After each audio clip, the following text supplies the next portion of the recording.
Good evening, everybody, and welcome. We are now live on the DAO Hack, and super excited to be hanging out with John Poller and Justin Moskowitz. And apologies, Justin, if I didn't do a good job with your last name there. No, you nailed it. Yeah.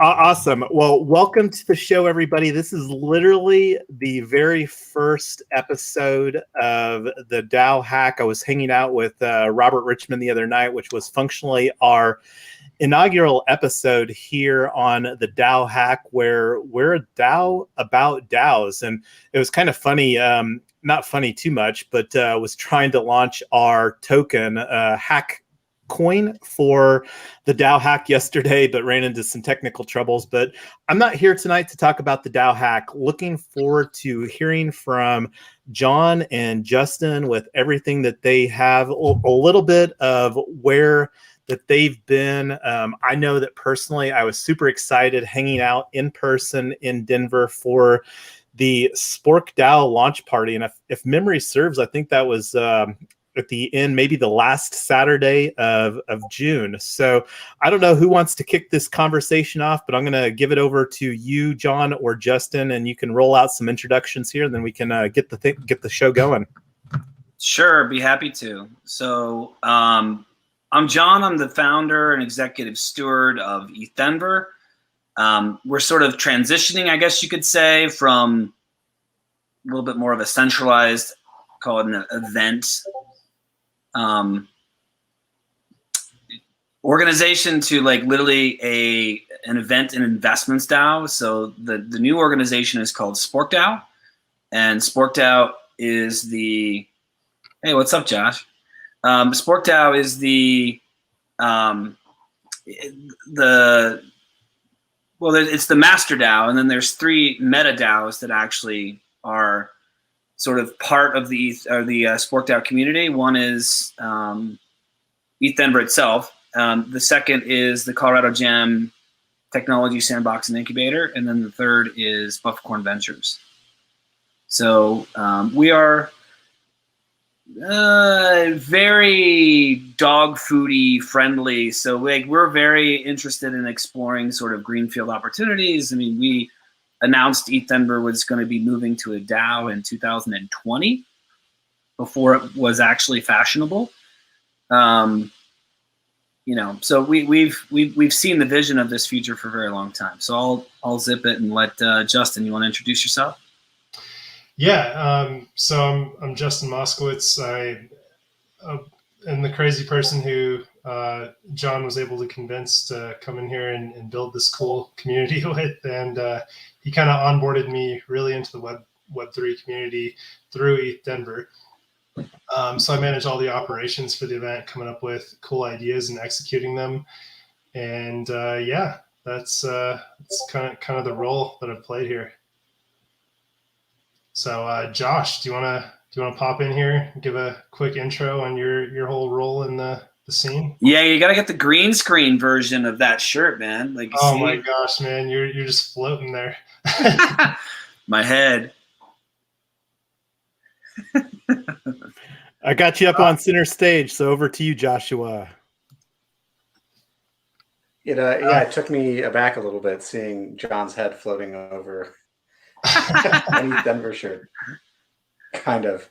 Yeah, I'm Joshua. I'm the membership steward at Opolis, and I kind of found myself at ETHDenver in 2020. That's really what brought me deep into the metaverse. I volunteered at ETHDenver and then became a meta steward, and I ran I was the chess steward for the 2021 virtual. Now here I am as a co-summoner of SporkDAO. It's really, really exciting.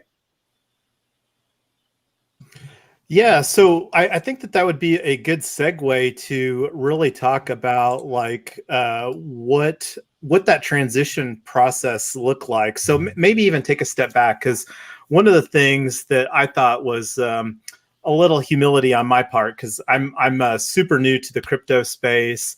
I would really say, like, I've seen that, crypto class of whatever year being used. And me, I'm I guess crypto class of 2021, drinking from a fire hose here. So like anyway, when I was at SporkDAO at the launch party, I asked what is this hashtag BUIDL, and that's one of the things that I got a little knowledge. So for those that, because one of the things that we're hoping to do here with this podcast too is kind of like make the conversation a lot more simple as far as that. So if somebody wants to tell that really quick backstory as far as what that is, that'd be great. Sure, I'll take that one. So first off, we got to give kudos to Kevin Iwaki for putting a tweet out in November of 2017, and really it was. I don't even think that I had seen it, but somebody mentioned it to me, and we were coming up with hashtags for the original installation of ETHDenver, and we liked the idea of creating Ethereum's version of HODL.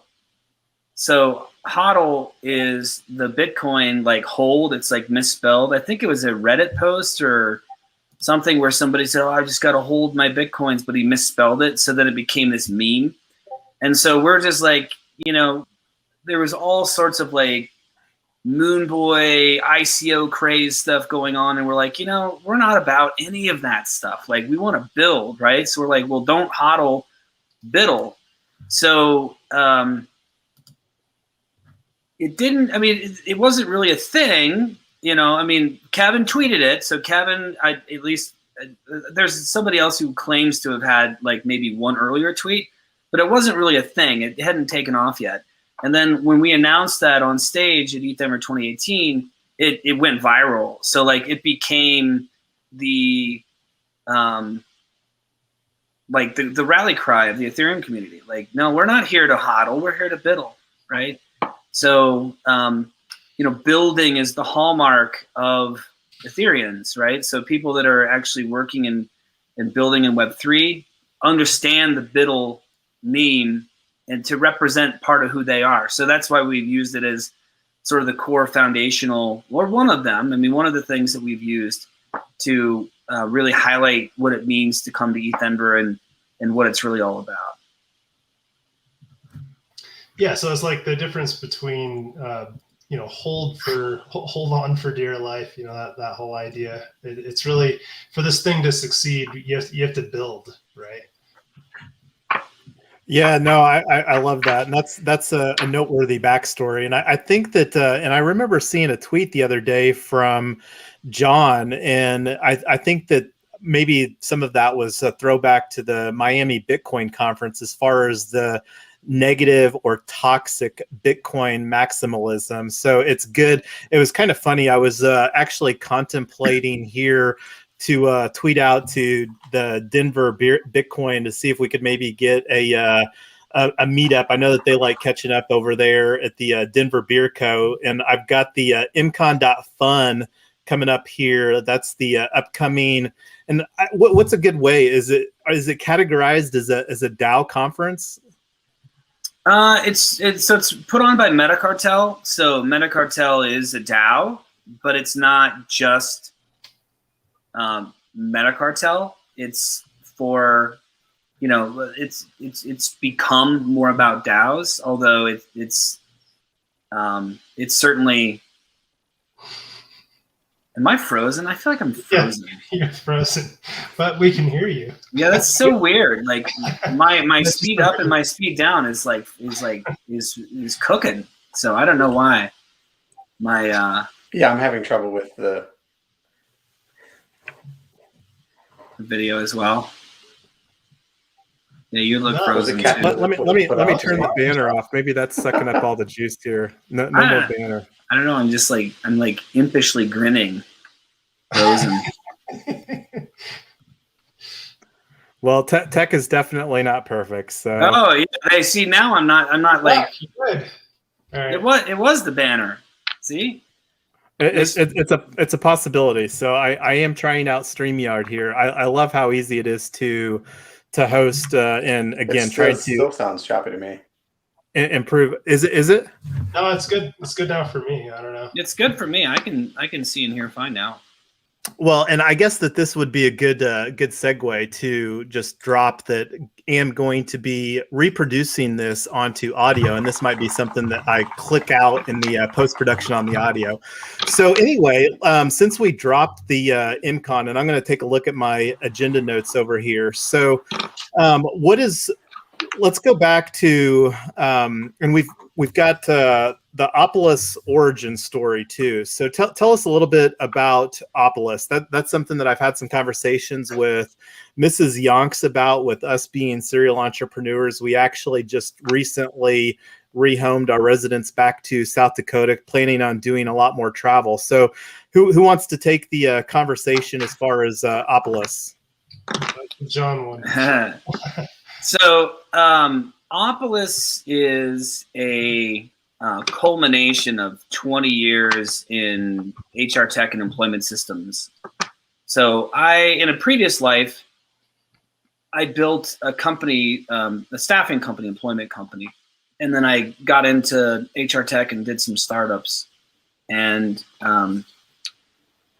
really started unpacking really the economic design of employment and the game incentives of employment and the related systems, and power dynamics, value distribution, sustainability models, like you name it. Like I became fascinated by it.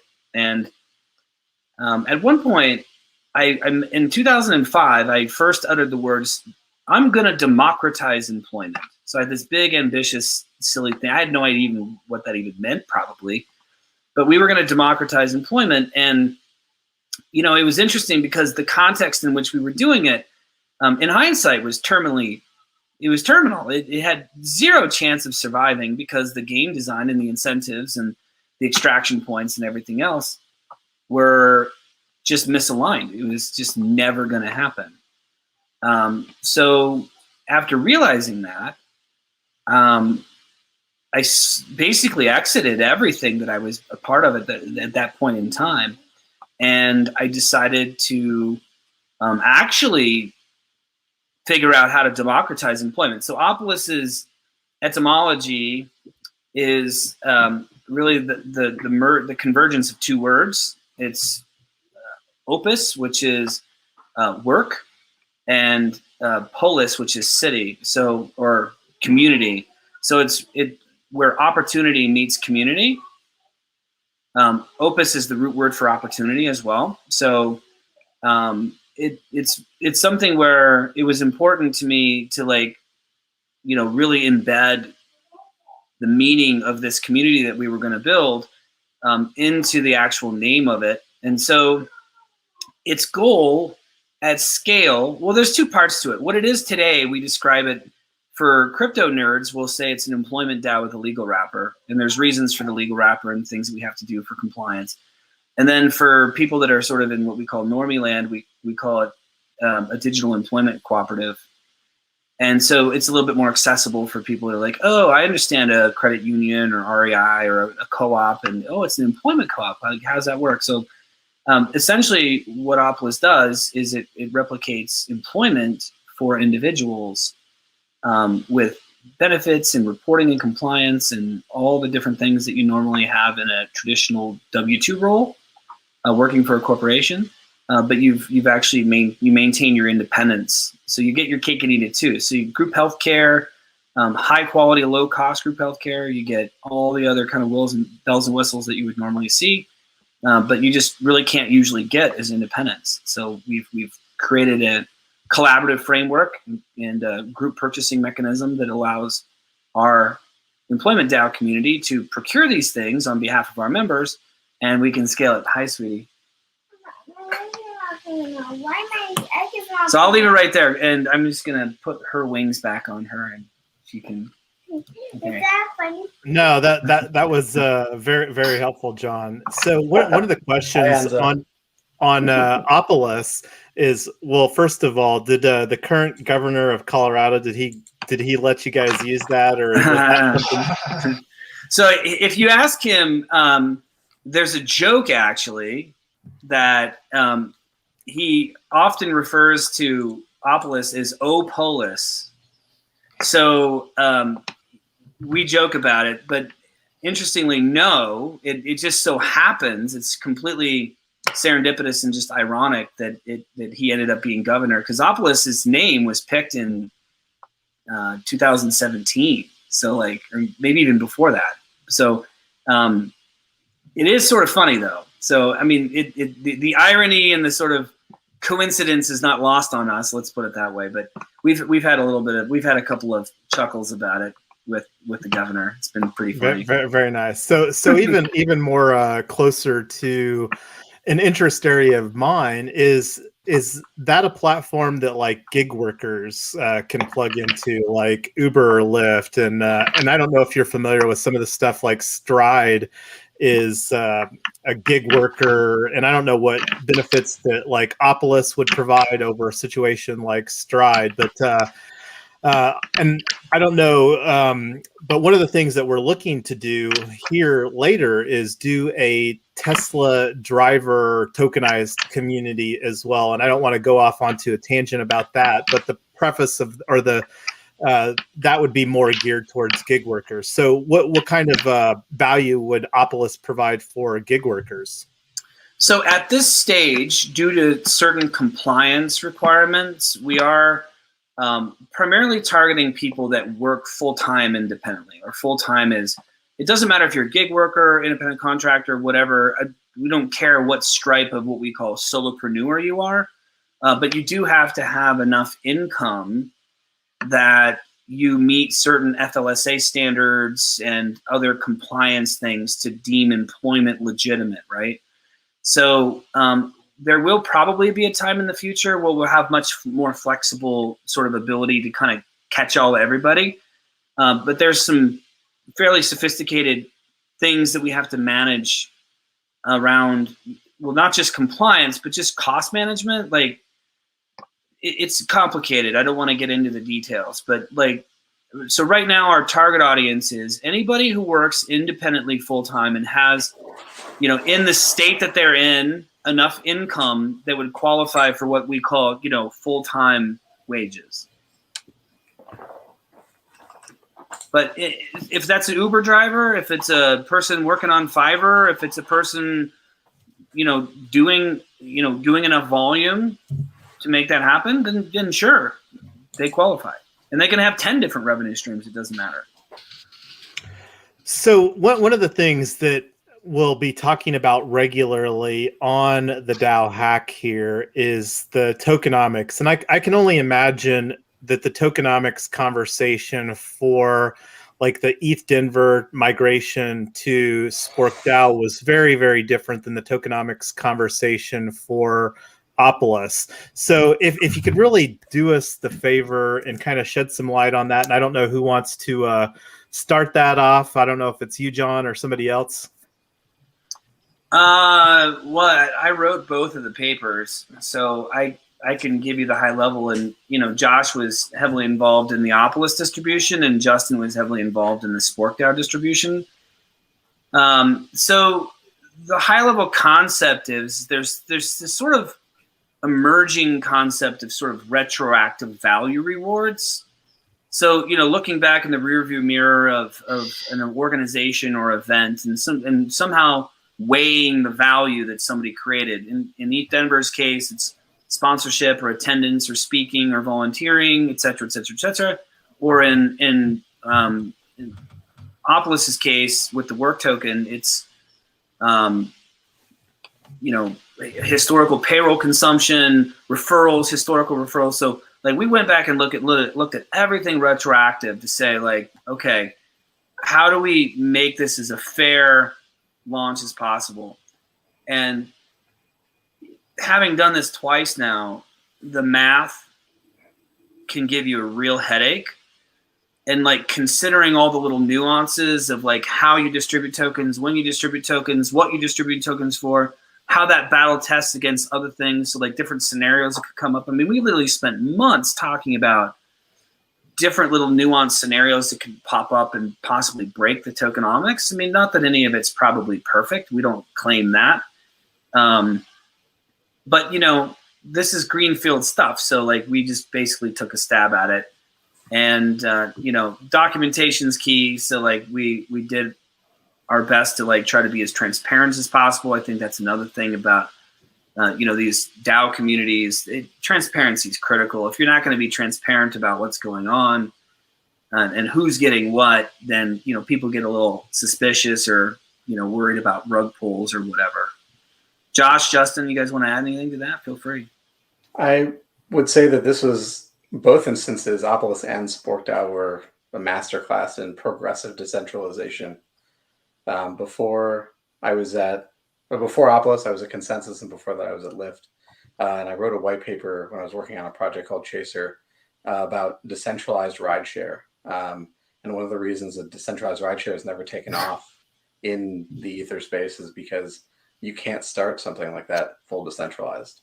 When it comes to PEO or DEO in our case, or something like ETHDenver, you have to like build the thing first, have the community first, and then hand it off, rather than trying to start from a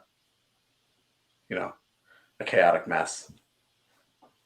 Well, essentially anarchy. I mean, without any sort of rails and, you know, battle-tested governance or anything. Like, yeah, no, I think it's, I think my personal opinion is that going full DAO, as we call it, where it's like, you know, this complete blank slate where anybody can do anything, is like actually pretty foolish in the beginning. Even if you have a big community, it just creates an echo chamber for loud voices.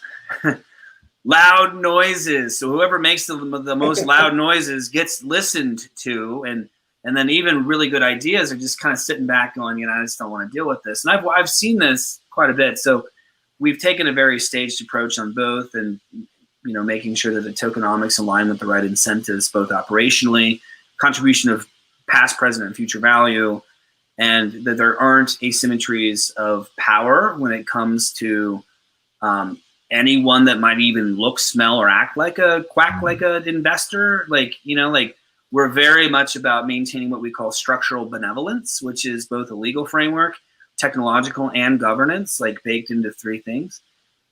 So we've used that recipe both times, and you know, so far so good. I mean, execution risk is still the name of the game for any organization, even DAOs, right? DAOs, just because they're cool doesn't mean that they're going to win the day. You know, execution and coordination in DAOs is not exactly that easy, because you don't have a typical top-down hierarchical command and control structure to kind of like, you know, force majeure it to do what you want it to do. Like, you've got to have different incentives that create sustainability. So in any case, yeah.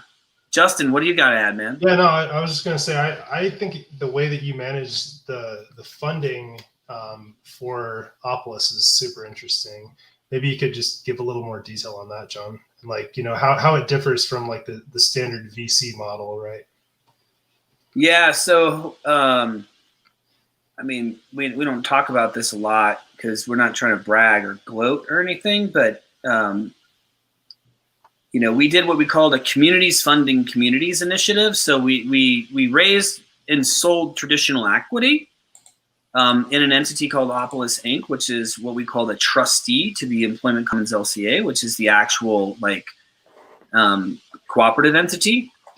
And the goal is eventually that Opolis Inc. would become a sub of Employment Commons LCA. So like it would absorb it and exit to community. But in the meantime, we had to go out and raise some funds, right? And we didn't want to do an ICO or an IEO or whatever.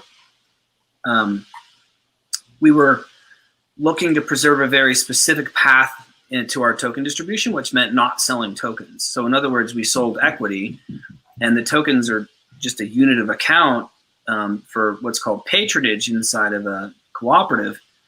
So a cooperative can distribute profits to its members without being, you know, in a securities exemption.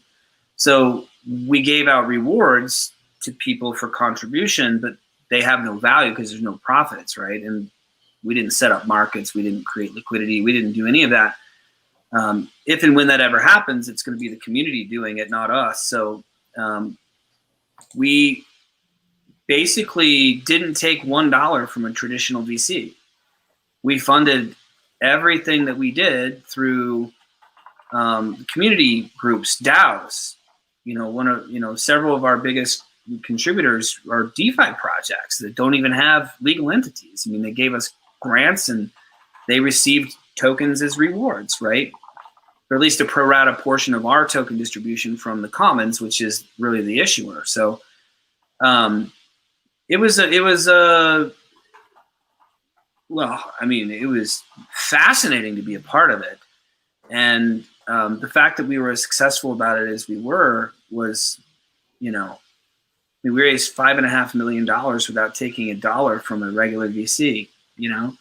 These are all highly community-driven people, highly community-oriented. None of them are looking to go just dump their tokens on the market and just moon boy, like none of that. We didn't deal with any of it, and it's great because we maintained benevolence. I have this concept that we talk about. It's everybody's heard of the tragedy of the commons. Well, I've coined a term called the tragedy of the boardroom, which is essentially where with scale and time, incentives diverge from customers, ecosystem users, and the boardroom. The boardroom wants to extract more value, and the users want to pay less and get more. And it's like the Uber paradigm, right? Back in the day, it was kumbaya. We're going to save everybody from the yellow cabs, and you're going to get paid more, and you're going to pay less, and everything's going to be great. And you fast forward, and the average Uber driver doesn't make minimum wage for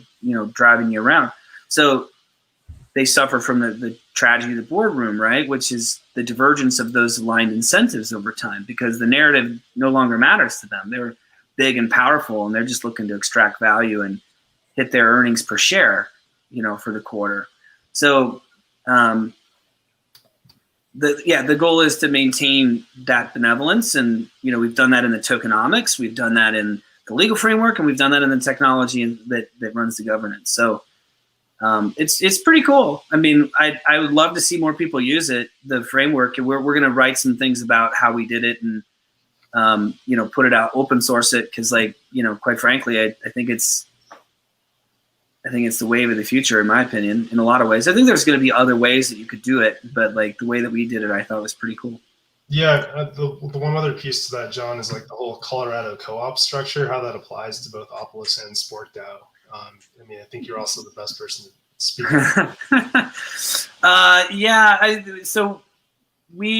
Colorado is affectionately known as the Delaware of co-ops.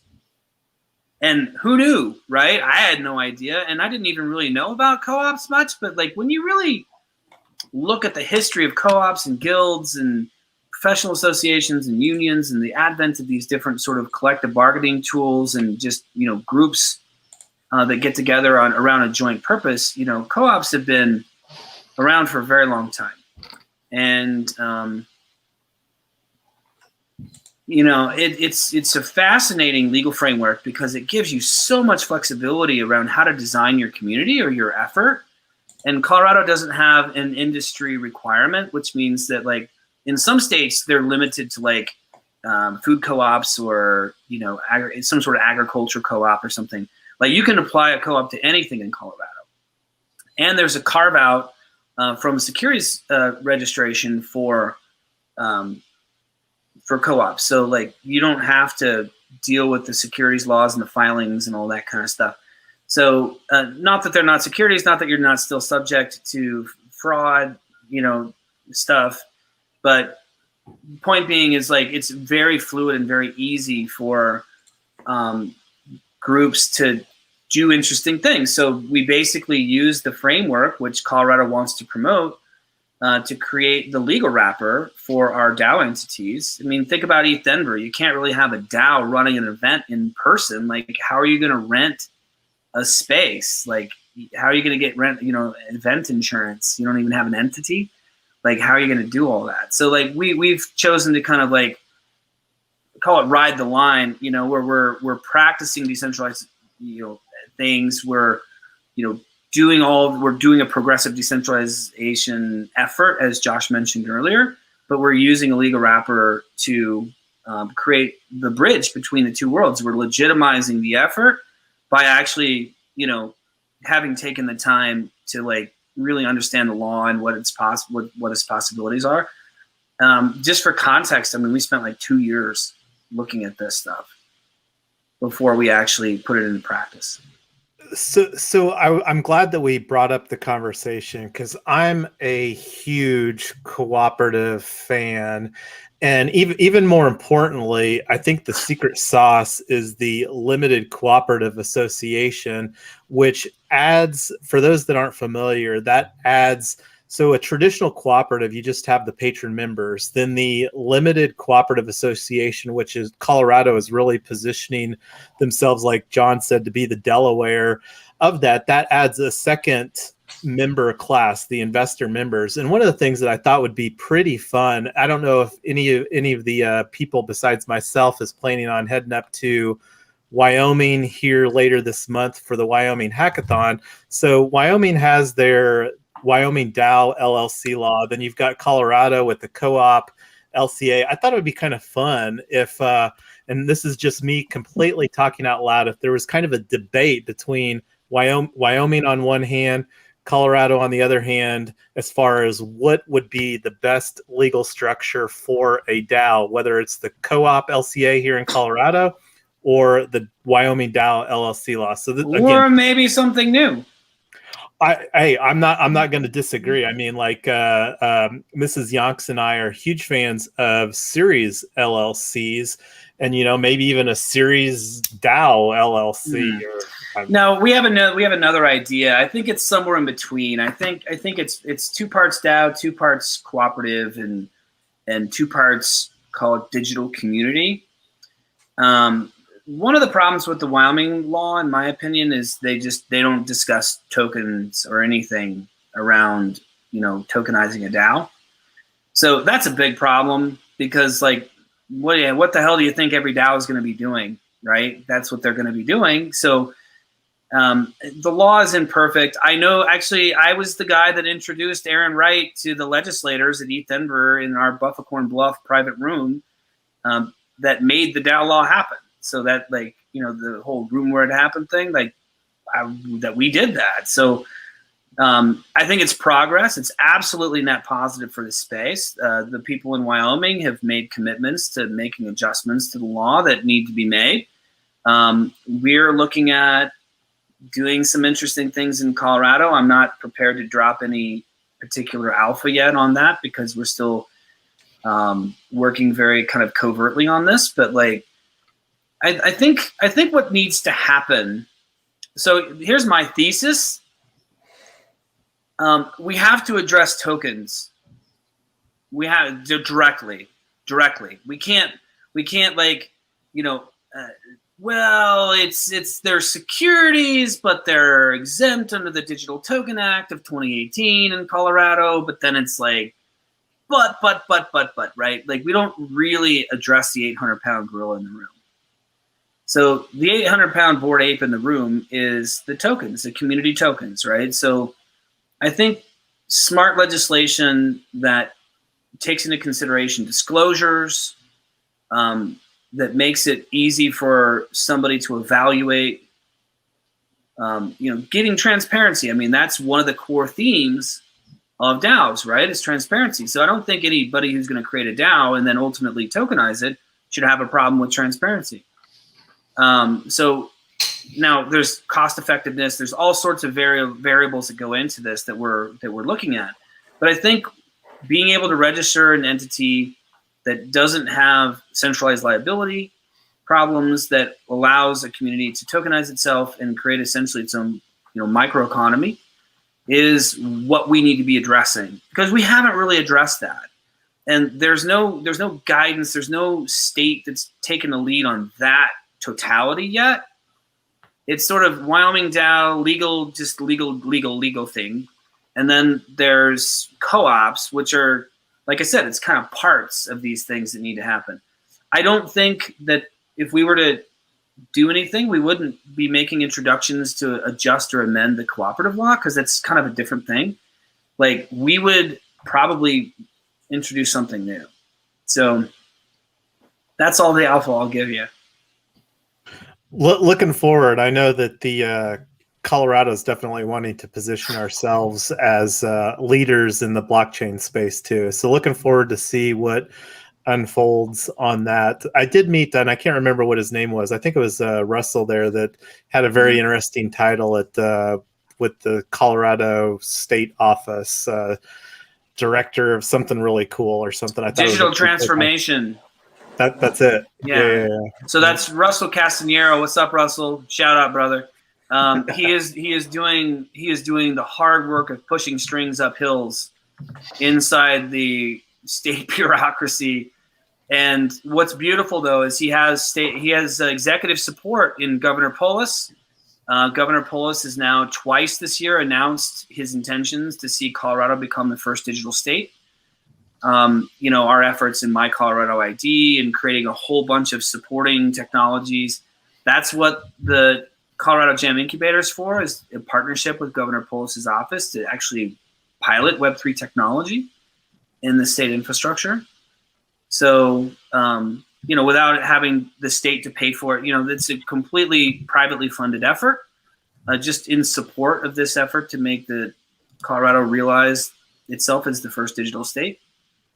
So yeah, we're serious about it, right? And Governor Polis is serious about it. So that's why he has people like Russell, who's an entrepreneur, and he's worked on Bitcoin tech and payment systems and all sorts of other things that are really cool.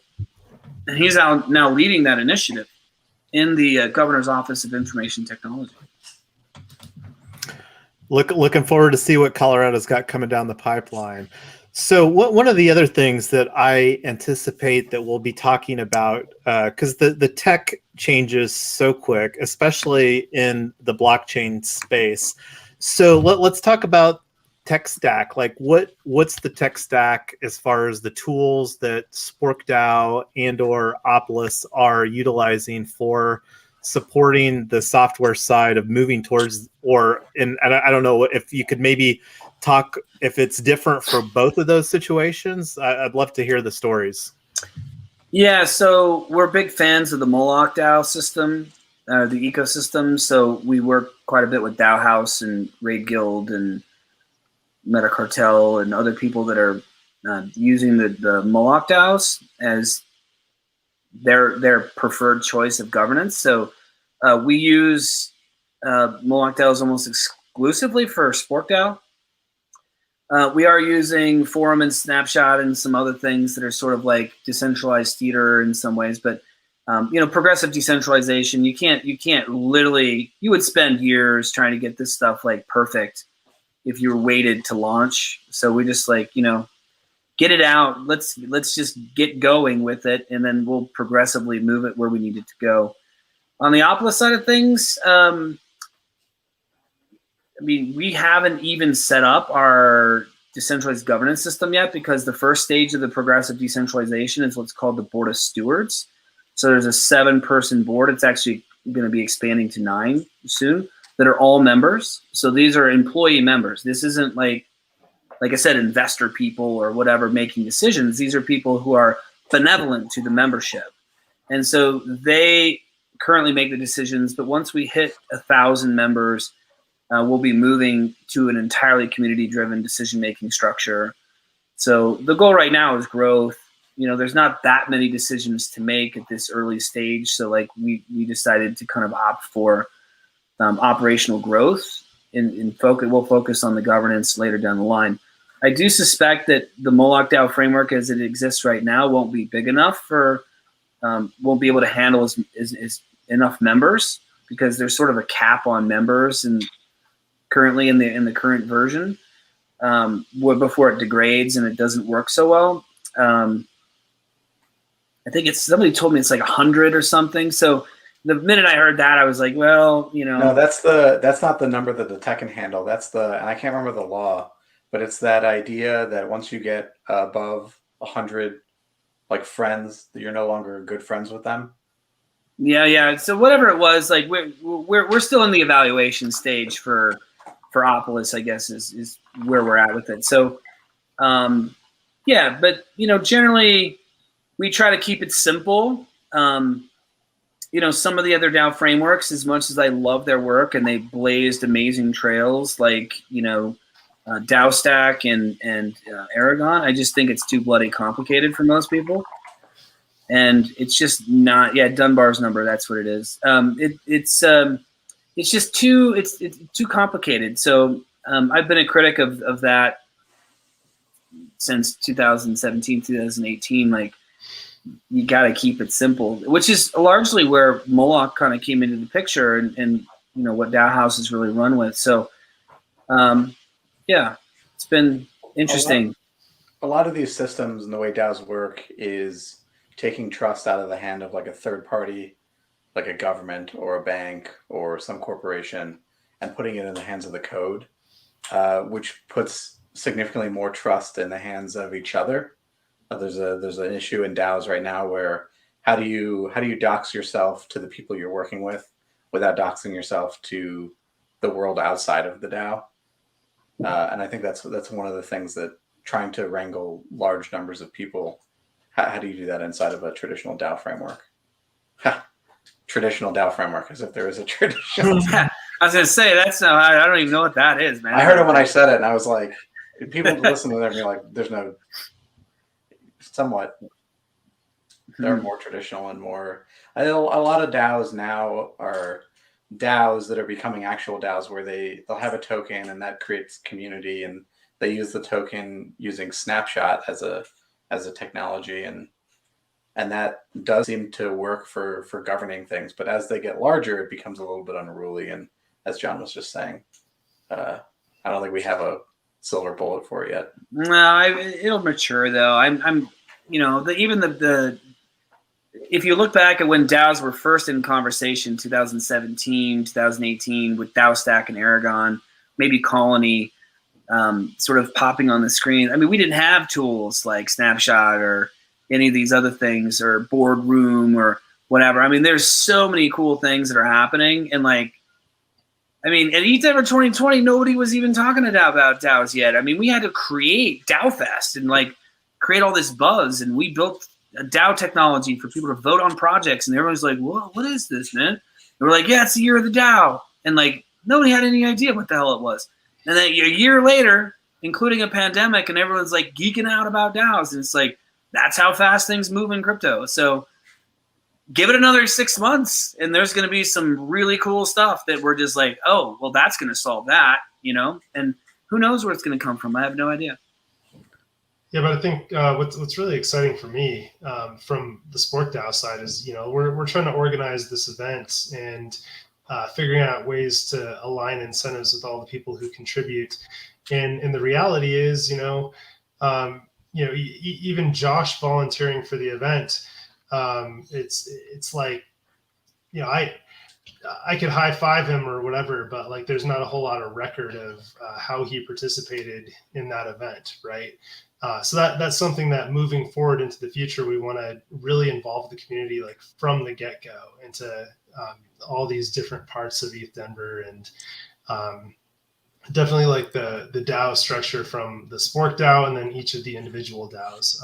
Then the other really important thing I think for hackathons in general, there's not really this path for projects to go from cool idea to getting proper funding. So, what we're building with these, with Colorado Jam and Bufficorn Ventures is going to be pretty critical. And it's just really exciting to be able to kind of do this for the right way here in our 5th year.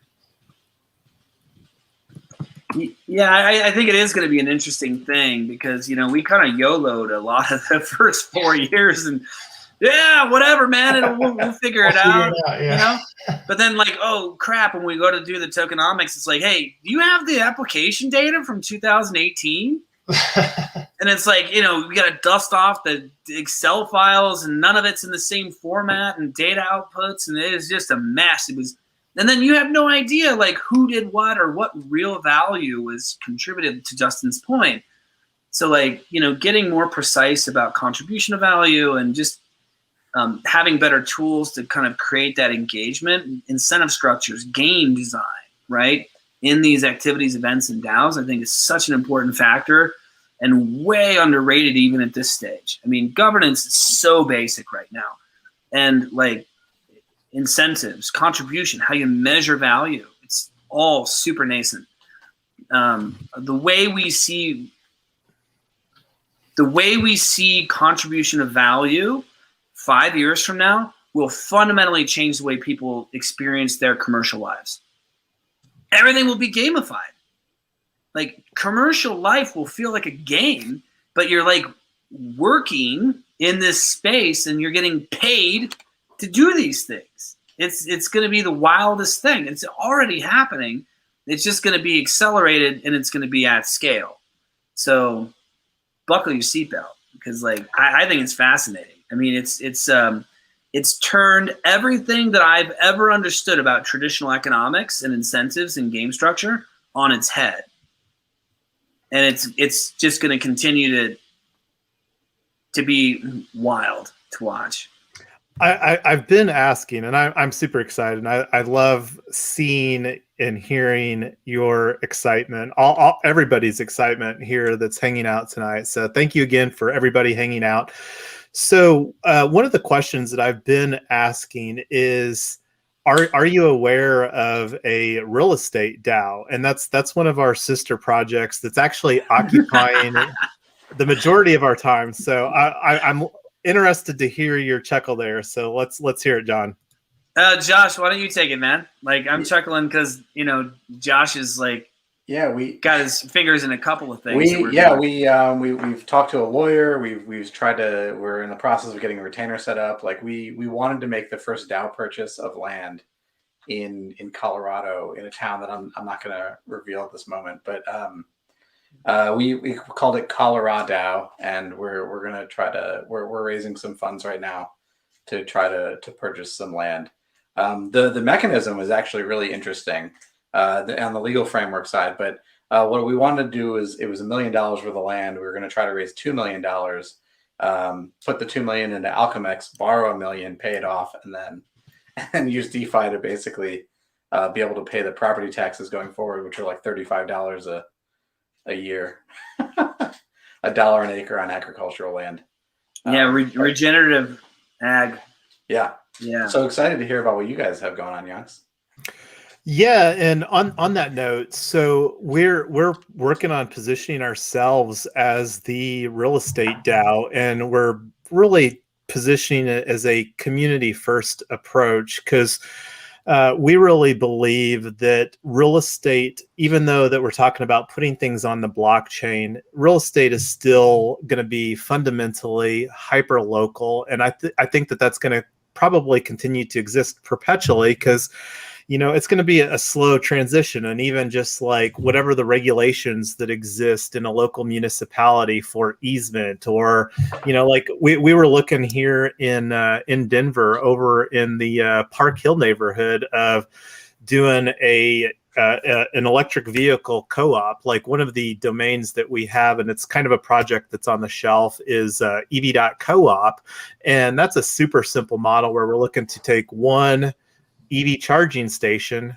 compare it with 2 Teslas, deploy that in an opportunity zone, and not going to go off onto a tangent about the opportunity zones, but really what that does is that those 2 vehicles will provide an economic opportunity for 4 people in that opportunity zone. And we're looking to do a shared equity appreciation model where those drivers will eventually own those Teslas in this cooperative model.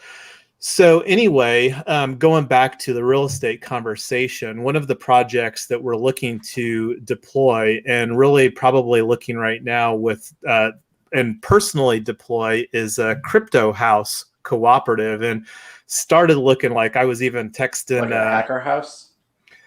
No, because a hacker house is more of a shared working space. So this would be like the actual accommodations where people live and sleep, and whether, depending on what the building look like.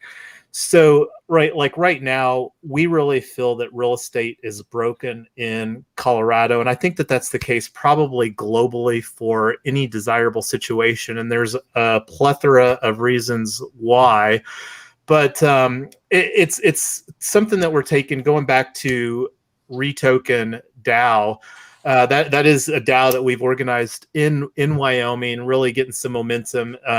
And don't want to spend too much time talking about that, but excited about that. And I was just tossing that out there because I was curious to see, because we're also personally founding citizen of CityDAO, and I really like the momentum. Yeah, nice. Yeah. Well, on that note, I don't know if you saw the message that I posted in the CityDAO Discord, Joshua, but wanting to really hopefully connect with some CityDAO citizens to hear their why via video and really capture that. Because a real quick little text introduction on a Discord chat channel, I don't think really allows the depth of opportunity for really getting to the bottom of why they're with why somebody's at a particular project. So it'll be interesting to see. I've extended that opportunity, extending it out again to anybody that's a CityDAO citizen. I would love to connect here on the DAO Hack channel, hear your story, and more importantly, just forever capture the story, because all of us has a different why that we bought into the vision that exists there with CityDAO. So on that note, I'm looking at the time here, and before you move on real quick, yes, I think a great team that you should look into talking with over at Build Protocol is HomeFi. Have you heard of the HomeFi guys? It's decentralized home building, and a great use case for it is real estate. I'll ping you offline. I would love to, as far as being a potential guest here on the show and what they've got going on, or just in what context? Both. Yeah, that'd be so for CityDAO and for coming on and talking about their thing. Nice. And you said that's HomeFi? Yeah. HomeFi, yeah. Okay. Nice. We'll definitely. And that would be a good segue, because to kind of bring the show to a close here, and I'll let you, Joshua. So really going to ask two questions here for the closure, and we're kind of just going to go round robin, and I'll let you kick that off. And you already mentioned HomeFi. So question number one is, what person or project most quickly comes to mind that we should get on our next show? So you already mentioned HomeFi there, Joshua. And then the next one is, besides the projects that we've discussed here, which one or two DAOs are you most actively engaged within? So over to you, Joshua. Yeah, I'm going to stick with my answer of HomeFi. I'm scrolling through my Discords to see who we should talk to next. I'm going to stick with HomeFi on that one. But then the answer might come up in this next, the DAOs that I'm most active in, aside from the Opolis Employment Commons, which is an employment DAO. I'm probably most active in Metacartel and Raid Guild. Those two would be my. Well, if you have somebody that would that you think would be the best to voice from Raid Guild, because Raid Guild's come up on my radar so many times. So yeah, I think Spencer Graham would be a great person to have on. He's kind of a spokesman that works in a lot of different DAOs around the space, and he's got some really interesting takes. Yes, Spencer's great. He's one of the more underrated people in the space, in my opinion. Oh, absolutely. Awesome. So I'm gonna kick it over to John, and with kicking it over to you, John, I'm wanting you to kind of drop. I've had the MCon banner up here, and I'm gonna put that on again here real quick. So if you could kind of give me. It may. So that's a very real possibility. So tell us about MCon coming up here. Yeah. So MCon, I didn't attend the 2019. Genesis of Metacartel, which actually happened in Denver. If I recall correctly, it was around the ETHDenver event. So a bunch of people got together and they decided to create Metacartel. And it's just grown and grown. So they decided to come back to Denver and, do it here. It's an excuse for the global community to get together for Metacartel. Like I said earlier in the show, it's taken on a very DAO heavy, community heavy sort of event. So the event dates are the 15th through 17th. It is sold out, but anybody who's interested in learning about this. There's going to be a ton of like side events. There's going to be probably double the amount of people in town that don't even have tickets. So, you know, I'm guessing, let's say 300 people at the event, and you're going to see another 300 to 400 people just hanging out, doing other side things. So this is sort of a la ECC that happened in Paris. They had 1,000 tickets that they sold, and something like 3,000 total people showed up. So, yeah, there's some pretty amazing side events happening. We've got a SporkDAO poker tournament. There's a SporkDAO chess tournament. There's that we're sponsoring. Harmony is set up across the street, and they're doing a coffee. Yeah, Harmony's got a coffee bar. I think it's next door actually.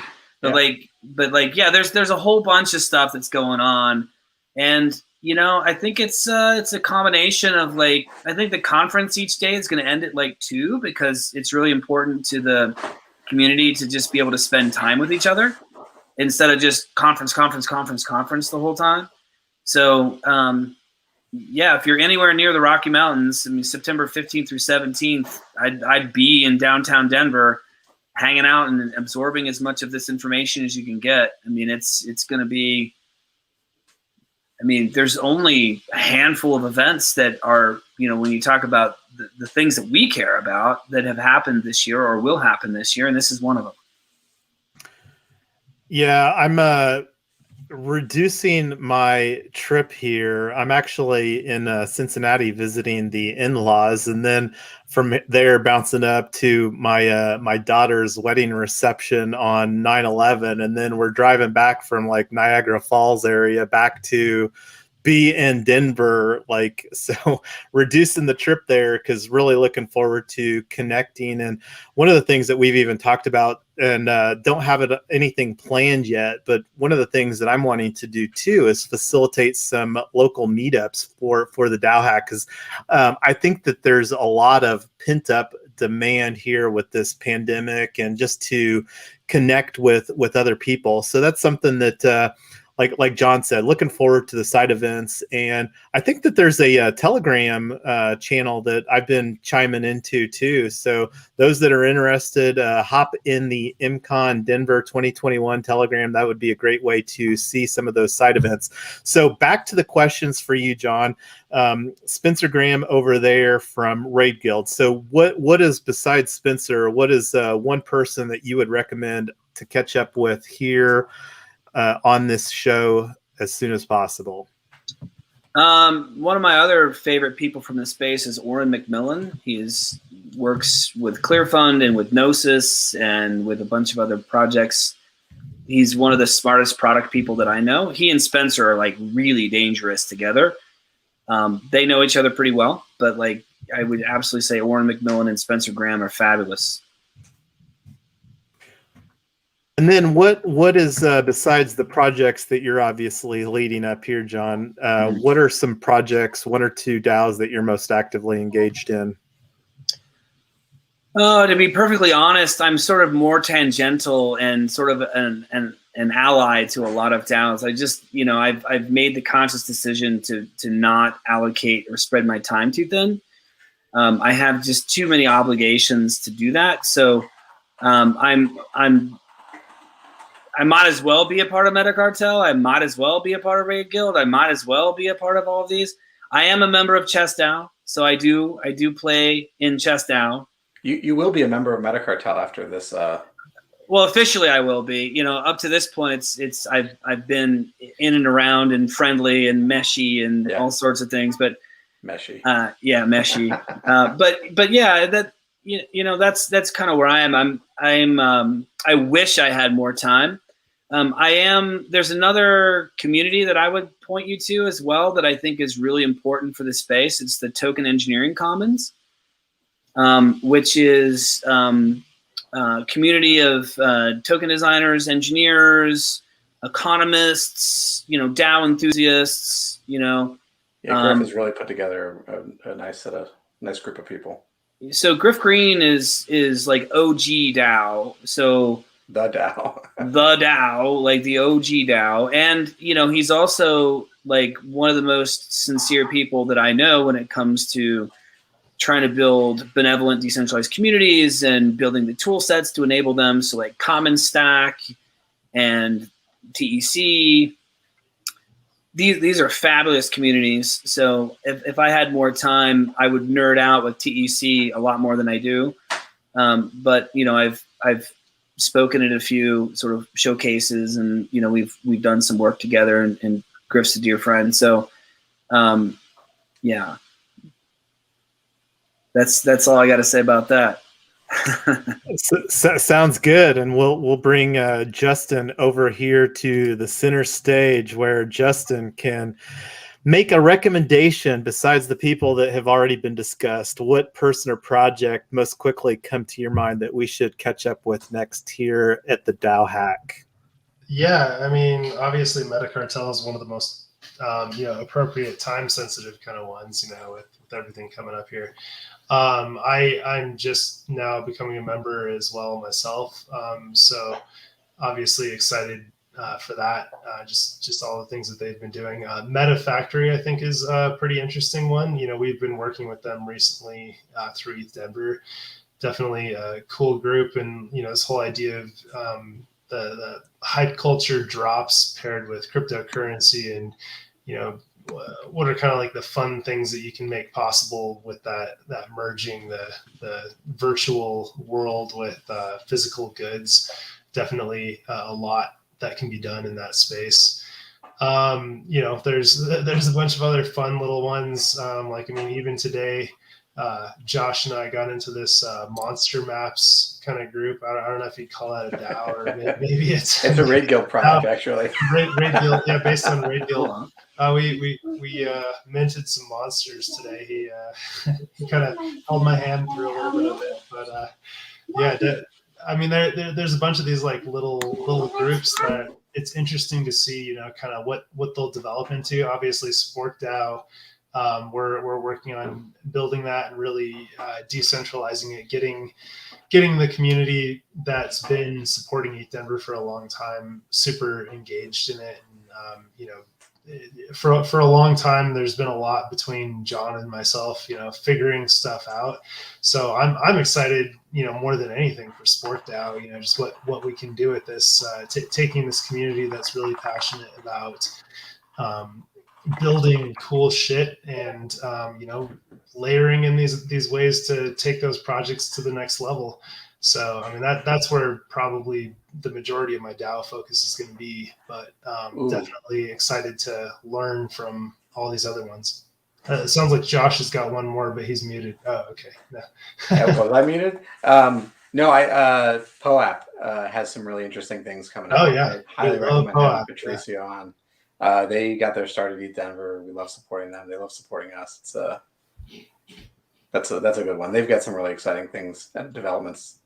And then Cameron from Kong. They're also working on some really good stuff.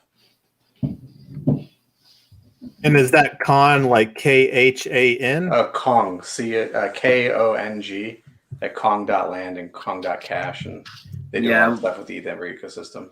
Yeah, we just talked to him today. Actually, we're commiserating on ETHDenver 2022. Like King Kong, yeah. Yeah, cool stuff. Well, fabulous. I think that this is a good time to bring the show to a close here. I really had a fabulous time hanging out with everybody here. Looking forward to catching up, and I'm going to probably throw a chip in and lose my virtual poker chips at the SporkDAO poker tournament. But because I am not a poker player, I would be there to have Here, fun. fishy. Pretty much. It's still fun to play with these guys. Pretty much. Hey, well, first place is a custom ETHDenver SporkDAO chip card set. So custom clay chips, custom plastic cards, like custom case, NFTs, like the whole thing. It is absolutely gorgeous. Oh, here I can put it on my screen. These are selling. I don't know the exact ETH right now, but it's a little over 3.5 ETH, I think, on MetaFactory, and they are freaking so beautiful. and there's only 10 of each character that have been built, and that's it. They'll never be built again. So when you buy them on MetaFactory, this is a really cool thing about MetaFactory. You actually get 42% back in robot. So don't be shocked by the sticker price. You're going to get at least half back. So yeah, cool. Very cool. Well, thanks again, everybody. And one final thought, and I do have the scrolling down here for those people that participated, and I'll send you guys some links here so that if you want to claim your POAPs, because this is Season 0, Episode 1, and the Season 0 is one of the things that we're structuring this, since we are looking to be a tokenized Web3 community here at the DAO Hack. Season 0 is going to be kind of like a foundational season, and we have zero desire or intention to even try to get the social token for this Web3 community at the DAO Hack even listed. And that's just going to kind of be a milestone to go from Season 0 to Season 1. Is at some point in the future, if we're like, hey, it makes sense to try to get this hack token for the DAO Hack listed, that'll be the Season 1 indicator. So who knows if that'll happen. My main number one reason for hosting the show is to have fun and learn more from spectacular people about yourself so that I can be a better leader for the DAOs that I'm personally involved with right now. Sounds great. Cool. Awesome, man. Yeah, thanks for having us, Young. Thanks for bringing us.